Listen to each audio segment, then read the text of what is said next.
మన ఛానల్ని first time చూస్తున్న వాళ్ళు ఎవరైనా ఉంటే లైక్ చేయండి, షేర్ చేయండి. మరిన్ని ఇంట్రెస్టింగ్ వీడియోస్ కోసం మన ఛానల్ తప్పకుండా సబ్స్క్రైబ్ చేసుకోండి. మీరు ఇచ్చే ఒక లైక్, సబ్స్క్రైబ్ మాకెంతో ప్రోత్సాహాన్ని ఇస్తుంది. అమ్మా, ఎప్పుడు చూడు నా భార్యతో గొడవ పెట్టుకోవటం ఆపుతావా లేదా? ఇక మీదట దాన్ని తిడితే నాకు పిచ్చి కోపం వస్తుంది. ఆవేశంలో కోపాన్ని కక్కుతున్న కొడుకు శ్రీకాంత్ను చూసి ఆశ్చర్యపోయి షాక్ తిన్నది తల్లి రాజ్యం. ఏమిట్రా చెబుతున్నావు? సునీతతో నేను గొడవ పడుతున్నానా? దాన్ని తిడుతున్నానా? అదే, నువ్వు ఇక్కడ కూర్చోకు, ఇది తీయకు, అది తీయకు, దాన్ని తాకకు అని ఏదో ఒకటి చెబుతూనే ఉంటుంది. పొంగుకు వస్తున్న కన్నీటిని తిరిగి కళ్ళల్లోకే పంపడానికి ప్రయత్నించి ఓడిపోయింది.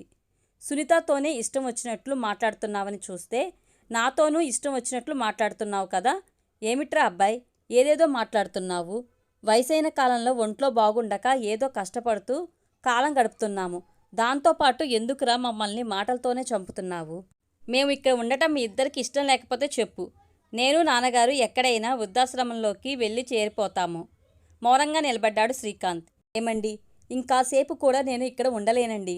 మన అబ్బాయి కోళ్ళు మనల్ని కష్టపెడుతుండటం నేను సహించలేకపోతున్నాను. రండి, ఎక్కడికైనా వెళ్ళిపోదాం. ఏడుస్తున్న భార్య రాజ్యంను చూసిన సుబ్రహ్మణ్యానికి గుండె పగిలిపోయేటట్టు అనిపించింది. నా పెన్షన్ డబ్బుతో మనం ఎలాగైనా కాలం గడపవచ్చు రాజ్యం. కానీ 60 ఏళ్ళు దాటిన మన ఒళ్ళు మనకి సహకరించడం లేదే. అయినా పర్వాలేదండి. మీకు నేను, నాకు మీరు, ఇద్దరం ఒకరినొకరు సహాయం చేసుకుంటూ ఎలాగో కాలం గడిపేద్దాం. కానీ ఈ ఊర్లోనే మనం ఉండకూడదు. వీళ్ళ మొహాలనే చూడకూడదు. వీళ్ళ కళ్ళకు కనిపించినంత దూరం వెళ్ళిపోదాం.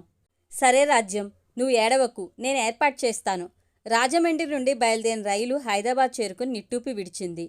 రైలుకు పలు గంటలు ప్రయాణం చేసిన బడలిక, వీళ్లకు పలు సంవత్సరాలు శ్రమపడ్డ బడలిక రైల్వే స్టేషన్ నుండి బయటకు వచ్చారు. ఎక్కడికి వెళ్ళబోతాం? ఏదైనా నిర్ణయించుకున్నారా? అడుగుతూ వస్తున్న భార్య రాజ్యంను చూశాడు సుబ్రహ్మణ్యం. మనకు ఇక వృద్ధాశ్రమమే గతి. అక్కడికే వెళ్ళబోతాం రాజ్యం. మన అబ్బాయి కళ్లకు కనబడకూడదనే ఇంత దూరం వచ్చాను. వాళ్ళ ప్రశాంతతను మనం ఎందుకు డిస్టర్బ్ చేయటం? వాళ్లకు దూరంగానే ఉందాం. భర్త చెప్పగా దుఃఖం ఆపుకోలేక పరితపించింది రాజ్యం. ఆటో ఎక్కి వాళ్ళు రాసి పెట్టుకున్న అడ్రస్ చెప్పి వెతుక్కుంటూ వెళ్లారు. వాళ్ళు వెతుకుతున్న చోటు వచ్చింది. 5 నిమిషాల తర్వాత లోపల నుండి వచ్చిన ఆయన్ని చూసిన సుబ్రహ్మణ్యం రాజ్యం దంపతులకు శ్వాస ఆగిపోయేటట్టు అనిపించింది. పెదవుల నుండి మాటలు రావడానికి నిరాకరించినాయి. ఇద్దరి మొహాలు షాక్ యొక్క తీవ్రతలో ఉన్నాయి. ఆ వృద్ధాశ్రమం యొక్క నిర్వాహకులు కూడా చిన్నగా షాక్ తిన్నా కూడా తమాయించుకుని మాట్లాడటం మొదలుపెట్టాడు.